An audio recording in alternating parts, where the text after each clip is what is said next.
This physicist developed a treatment for cancer using lasers and nanotechnology, with the goal of creating a treatment with fewer side effects. Hadiyah-Nicole Green.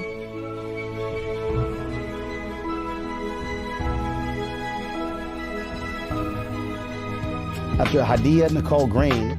Dr. Hadiyah-Nicole Green. This is Dr. Hadiyah-Nicole Green, the one and only. Dr. Hadiyah-Nicole Green is on a mission to seek out cancer and destroy it. We can provide a local therapy just at the site of the tumor. It's like using a spotlight to highlight a whole room versus using a laser pointer in a specific location. After a single 10-minute treatment, there's approximately 100% tumor regression over the course of 10 to 15 days. Even though I didn't observe any side effects in mice, we still have to translate it properly for humans. I'm one of less than 100 African American women with a PhD in physics in the United States. I'm working on developing a laser treatment for cancer using nanotechnology and biomedical optics. My aunt, who raised me from age 4, announced that she had what she called woman's cancer. And she said that she would rather die than experience the side effects of chemotherapy and radiation. And I took care of her the last 3 months of her life. 3 months after she passed, my uncle, who raised me, he was diagnosed with esophageal cancer. He went through chemo and radiation, and I took care of him while he was going through his treatments. And I got to see with both of them firsthand the horrors of cancer and the horrors of cancer care. And it was so devastating that it fell on my heart that there has to be a better way. So Dr. Green has 3 degrees in physics. Dr. Green is a superstar. Dr. Green, she just got an amazing $1 million grant for the work she's doing. She's already proving it with mice, and she's gonna move on to human trials. For the loved ones we've all lost, for the families that we can still save, let's make America the country that cures cancer once and for all.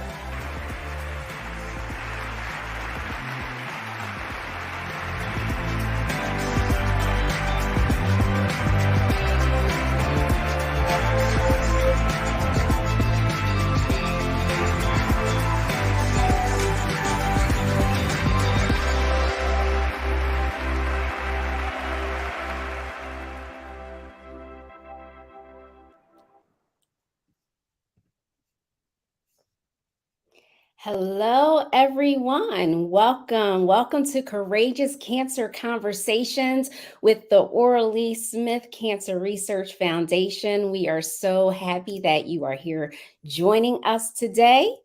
I want you to see who is actually speaking, so bear with me. We are glad that you're here. If you don't mind, do us a favor. First things first, share this with your fans, your friends, your followers.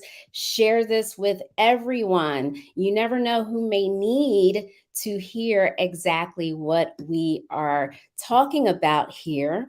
I want everyone to be able to access this video while we are live. So go ahead and share.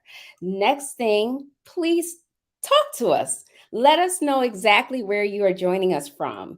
Go into the comments section. Let us know what region, what state, what city, what country you are actually joining us from today. First and foremost, let me introduce myself. My name is Monica Wild. I am a volunteer ambassador with the Orally Cancer Research Foundation. I would love for you to share if you have been impacted by cancer, either personally or with a family member, an immediate family member. Just type yes in that comment section, or if you're joining us on Facebook, please click on those hearts. Just let us know. And you're also letting other individuals that are in the room know that they are not alone. Cancer is prevalent in our society, in our communities, and it's very few people that have not been touched directly by the effects of cancer, whether it's personally or by someone that they know. If you're familiar with our organization, Thank you. Thank you for staying connected with us. Thank you for tuning in. We appreciate your support, your continued support. If this is your first introduction to Orally Cancer Research Foundation, we welcome you. Thank you for tuning in. We hope that this is not the last time that we are before one another, and we hope that we are able to share some great information with you, some valuable resources, etc. A little bit about the Orally Cancer Research Foundation. We are a 501c3 nonprofit organization founded by Dr. Hadiyah-Nicole Green, a multidisciplinary physicist, who developed a safe and effective treatment for cancer involving laser technology that uses nanoparticles to target and destroy cancer cells while preserving the integrity and vitality of healthy cells. Our mission is to change the way cancer is treated and reduce human suffering by providing cancer care that is accessible, affordable, and effective. Let's just state the facts. The facts, they don't lie. Cancer has claimed the lives over 9.8 million people worldwide. In the US alone, 1.9 million new cancer cases are reported annually. There's over 1,700 deaths every day in the United States alone from cancer. These numbers are staggering, but they're very real. The technology is ready. We are now working to bring it from the lab to human clinical trials. And we like to call this From Mice to Men. I'll share more about that a little later, but please know that we can't do this alone. There's some specific things that we need to assist us in making sure that this technology reaches the people that need it the most, those that are impacted by cancer. So with that being said, one of the things that we do is we have a conversation with men and women that have either gone through cancer treatment and or have been impacted by cancer. They're advocates. They're providing resources for the community that is impacted by cancer. And today, on behalf of Orally, I am so excited to welcome Miss Tomika Bryant, who is our special guest. A little bit about Tomika. She is a biochemist turned sports mom. She is the founder of Life in Pumps, and that is a blog she created to help families balance the busyness of life. Tomika has been featured on Essence, Dr. Oz, and Philadelphia Magazine. And she was recently recognized as the number 8 out of the top 35 lifestyle bloggers in Philadelphia. That is super exciting. I don't even know if she knew that I knew that information. Tomika is a wife and a mother. She's a mother of 2 teens, but she's also a breast cancer thriver. And she advocates and speaks on behalf of other breast cancer thrivers and survivors. She speaks on the importance of health and wellness. She has been featured on, as I stated, Dr. Oz and Philadelphia Magazine. She's been featured in a lot of different blogs. She's spoken at Capitol Hill on behalf of the community just to advocate on behalf of other cancer survivors. And she's just an amazing person all around. And I'm so glad to have her here today with us to share her story. And if you don't mind, if you're in our Facebook community, please push those hearts. If you're in our other communities, just share in the comments and welcome Miss Tomika Bryant, also known as Tomika Talks. Hi, Tomika, welcome. How are you? Thank you so much. You made me sound all fabulous in that bio. I was like, okay, I did that. Okay. because you are fabulous.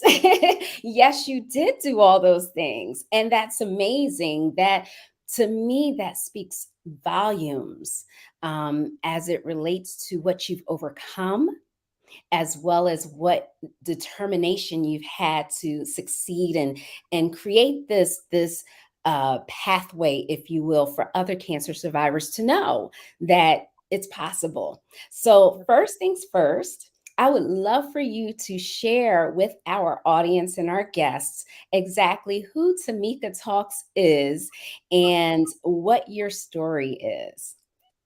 Okay, so I'm Tomika Talks, and partly because I like to talk, but I promise I'll keep this brief. So as she stated in my bio, I used to be a biochemist, trained. I worked in pharmaceuticals for probably almost 10 years at the point that I became pregnant with my son.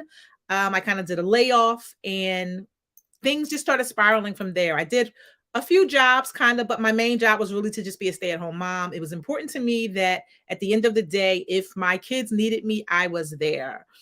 Throughout that journey, breast cancer popped its head in, and I kind of had to do kind of, I guess, a little about face really and figure out what my purpose is going to be. And while I hate breast cancer, I hate when I talk to people and share the breast cancer story. And, people are calling me because I have become a resource in this community.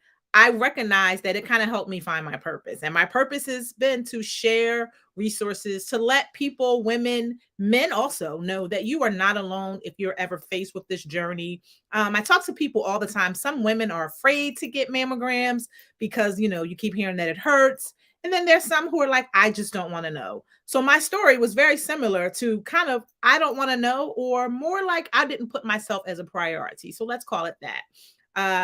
Things were happening. My body was giving me signals that something wasn't right, but I chalked it up to just getting older. And I said, I really don't have time to go to the doctor. I've got to get these kids here. I got to get them there. I got to do this at home. I got to do that. And so I wasn't the priority. Everyone else was. But at some point, my body was like, yeah, you need to check this out. And I actually got my first mammogram on a mammogram truck. Totally went there accidentally, actually showed up at the wrong time. And when the woman told me that I needed to come back, I was like, okay, yeah. And my plan was not to come back. But luckily I had a friend with me who said, you're here, going to leave your car here anyway. I'm going to bring you back because we were heading to a meeting. And she said, just get it done. What can it hurt? Well, lo and behold, it didn't hurt anything. And actually probably is absolutely what saved my life, because I would not have stopped doing the millions of things I was doing to go get this mammogram. I got in the truck. It was very simple. I actually even shared it out like while I was in the truck. I took pictures. I wrote a blog about it, the whole nine, not expecting that later on they were going to call me and tell me I had breast cancer. So I got the call. And in fact, when she called me, what she said was, you have triple negative breast cancer. So after I got angry, I did a lot of cursing. And I said, wait, what did she say? Triple negative breast cancer? Does that mean she's triply sure that I don't have breast cancer? Well, of course, that's not what it was. But so many people, when I shared out that it was triple negative breast cancer, absolutely thought the same thing, that if it's negative, then you don't have breast cancer. Because not often do we talk about the subsets of breast cancer. We just talk about breast cancer. Well, fast forward, breast cancer, here we are. Here I am today. Now, let me ask you this, Tomika. How old were you when you were first diagnosed? I had just turned 40. Wow. Yeah. And being a wife, being a mother, being a professional, how did this change the trajectory of your life? And what were your thoughts at that time, being given such a diagnosis and really the unknown that it created? Right. So what I will say is, I am a woman of faith. And so I absolutely put my faith in God and said, well, God, if this is a journey, then I guess something is going to come out on the other side of this journey. Mm-hmm. And then also, I had always supported other friends who had breast cancer. So I have a friend who was literally diagnosed 10 years to the date that I was diagnosed. Crazy. And I had always supported her in the walks and things. So I'd seen people who had breast cancer, live a long time. But I'd also seen other people who had succumbed to breast cancer. So a lot kind of went on in my mind when I was told, my children were young. We'd been married maybe almost 10 years at this point. And it was like, how am I going to navigate all of this and still do and be me? And I kind of just had to take a step back and say, you got to make yourself a priority. You make everyone else a priority. You would never let your kids miss an appointment. You always nag your husband to go to the doctor. You need to do what you need to do and follow the steps that were going to make you healthy. So while I was definitely stressed out in the beginning, I took a moment and I cried. I believe I cried like one day for maybe like 5 minutes, maybe 10 minutes at best. I remember it like it was yesterday. We were in the parking lot of one of the hospitals, go to an appointment. And I just started crying. And my husband just freaked out, like, oh my God, what's wrong? And then after he hugged me, I was like, okay, I'm good now. Let's go. And he kind of had this look like, what just happened? But it was just the release that I needed to get out. I'd been holding it in. I needed to release it. And then after that, I kind of did the little, let's go. And I said, we're going to fight this. And that's what we did. And we continue to do that to this day. Wow, amazing. And how did you assist your children in not only understanding that mommy is not feeling well right now, but just the procedure and the process that you would have to go through and the changes that they would visibly see as a result of it? It was challenging. I will say that, especially more so for my son, because he was older and he was used to whatever he was doing. I was running alongside of him. So I kind of had to let him know, mommy's going to have to go a little slower.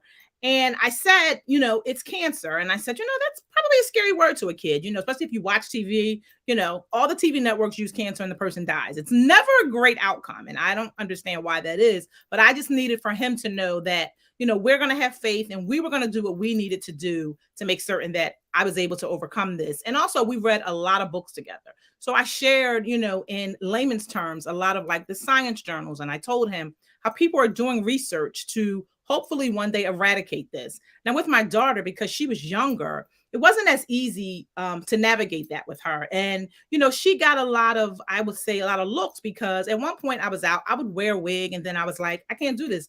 It's too hot. So I stopped wearing it. And so I would go out with a bald head and people would stare. And she kind of didn't understand, that I just didn't have hair because I just didn't want to have hair. And in fact, before, in the midst of chemo, after my first treatment, which is normally kind of when the hair starts falling out, I let them shave my head. And so for her, it was like, okay, well, we shaved your head. Like, that's not what happened. Why are people looking at you differently? So I kind of had to explain that part to her. And then I found like some little YouTube videos and I found some books that were written for children. And we kind of sat down as a family and we really talked about it. And I encouraged them to ask me any questions that they wanted to ask. I allowed them to come to treatment with me if they wanted to come. And I even encouraged them to educate their friends because, kids can be mean and not really know. They may say things like, well, your mom doesn't have any hair. Well, why does she look like that? And for me, it was always important that when I did go out with them or if I went to somewhere with their school, that I always was dressed. Like, I still had whatever little bit of eyelashes I had left. I would, make sure I did that. I would put on lipstick and I would make sure that even if I wasn't feeling good on the inside, I looked good on the outside. Awesome. Now we see that you have this beautiful sweater on and you are a wonderful lady in Divine Nine. Yes, indeed.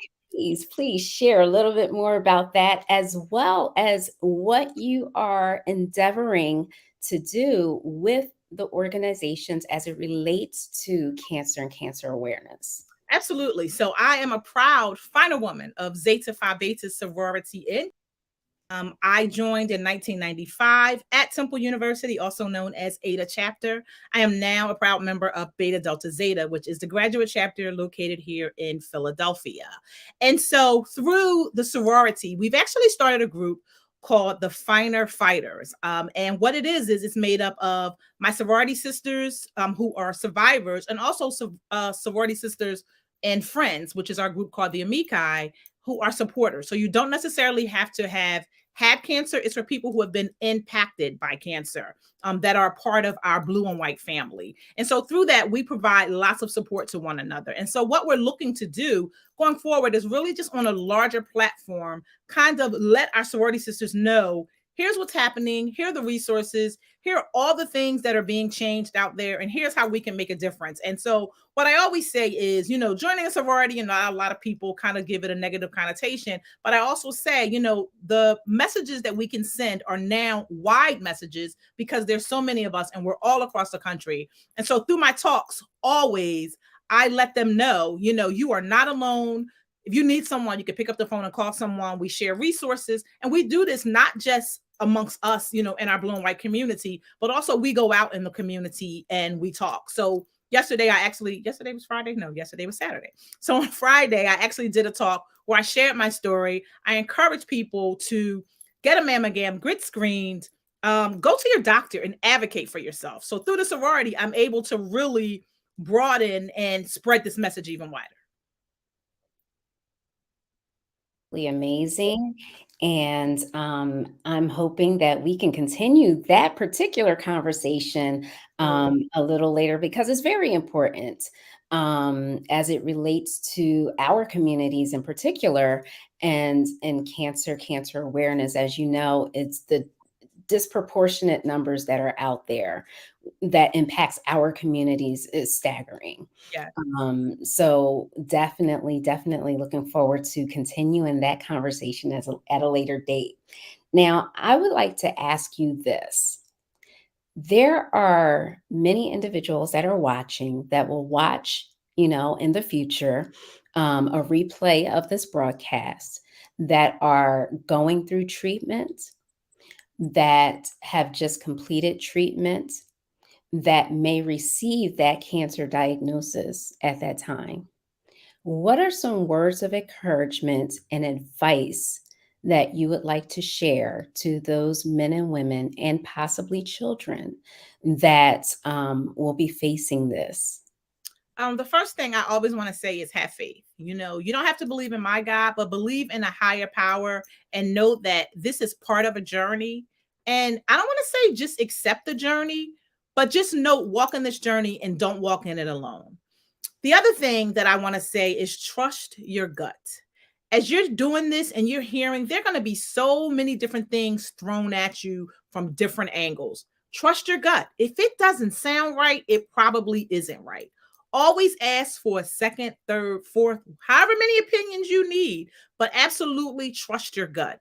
And then as you're trusting your gut, it is so important. I can't stress this enough, that you have got to advocate for yourself. You've got to advocate for yourself, because doctors are oftentimes reactive. They are not proactive. But when you are dealing with your health, you have got to be proactive. And so that also means, the exercise, the eating right, the drinking lots of water, all of those things that we know we need to do.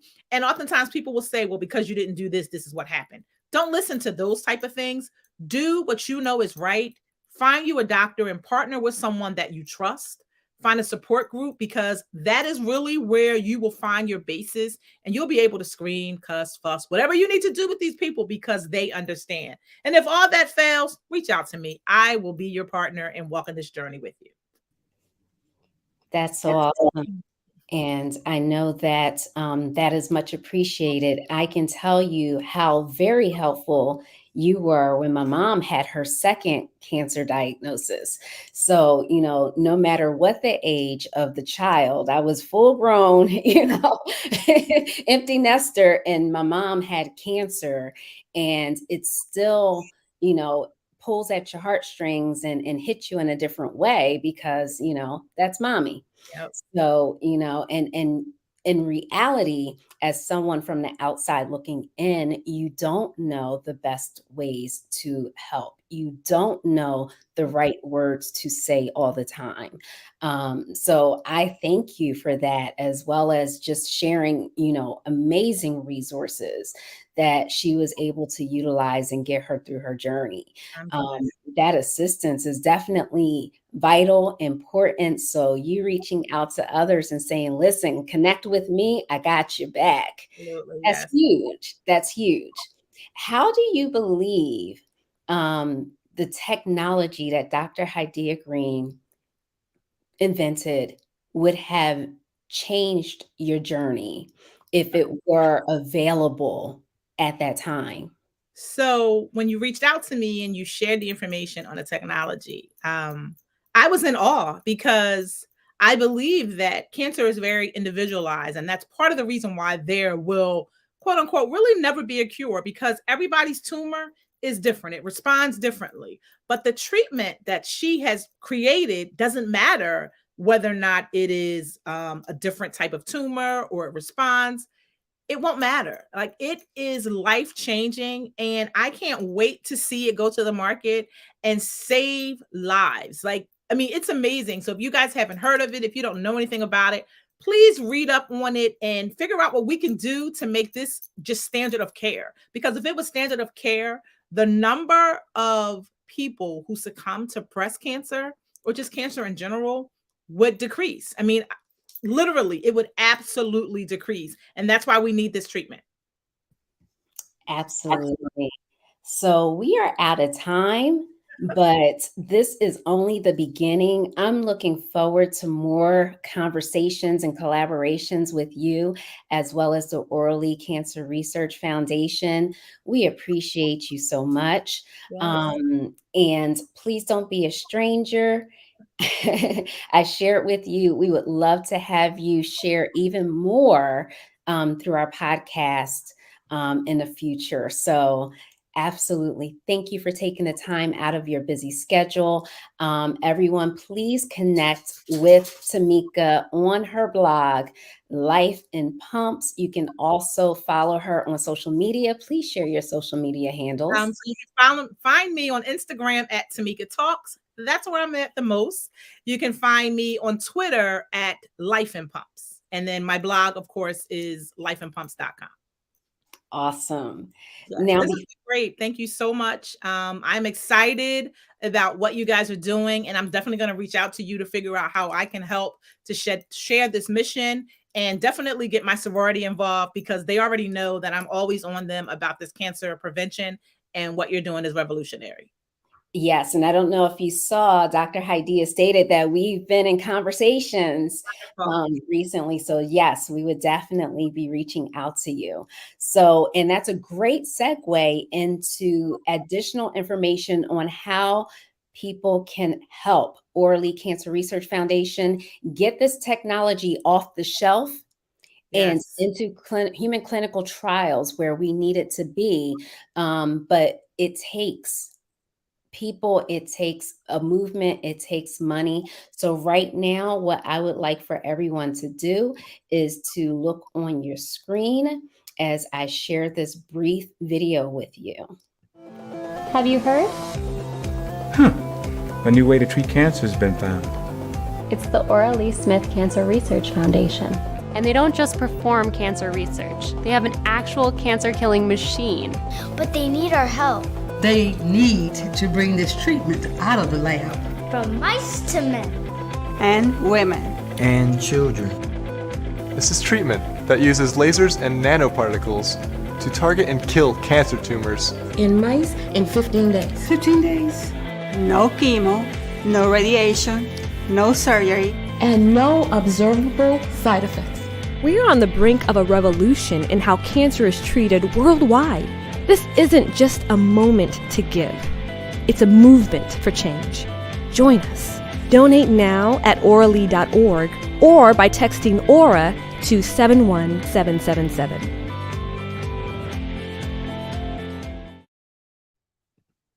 So I always like to say, when giving to an organization, nothing is too small, literally and figuratively. There's always something that everyone can do.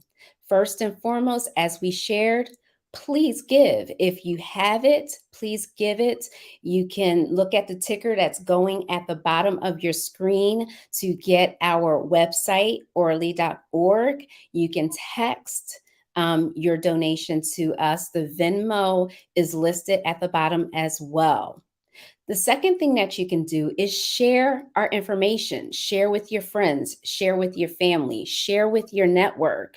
Stay connected with us on all of our social media handles, be it Facebook, LinkedIn, Twitter, Instagram, YouTube, and we are also now on TikTok. So you will get to see Dr. Hadiyah Green actually doing some TikToks to share information about the organization, as well as ways in which people can help.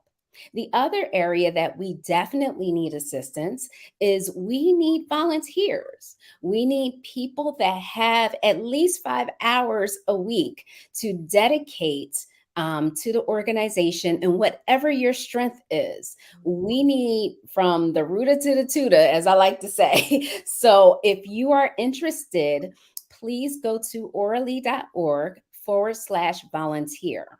And that's a way that you can assist as well. And finally, Amazon. We're coming upon, the holidays. If you shop on Amazon, Amazon Smiles. You can select Oralee as your nonprofit organization of choice, and Amazon will donate a portion of their proceeds to the organization. So those are all ways that you can assist us in helping to get the mission going and to help get this technology once again off the shelf and into human clinical trials where needed. So we're ending now at 6:30. However, we are here every month. So please, next month, join us again. If you would like to be featured, please reach out to us as well if you would like to share your story. And as always, we thank you. We are very appreciative of your time. And don't be a stranger. Have a beautiful and blessed day. And remember that cancer is not only observed in October, but it's 365 days. Every single day, we need cancer awareness. Have a great evening and a wonderful week. Take care, everyone.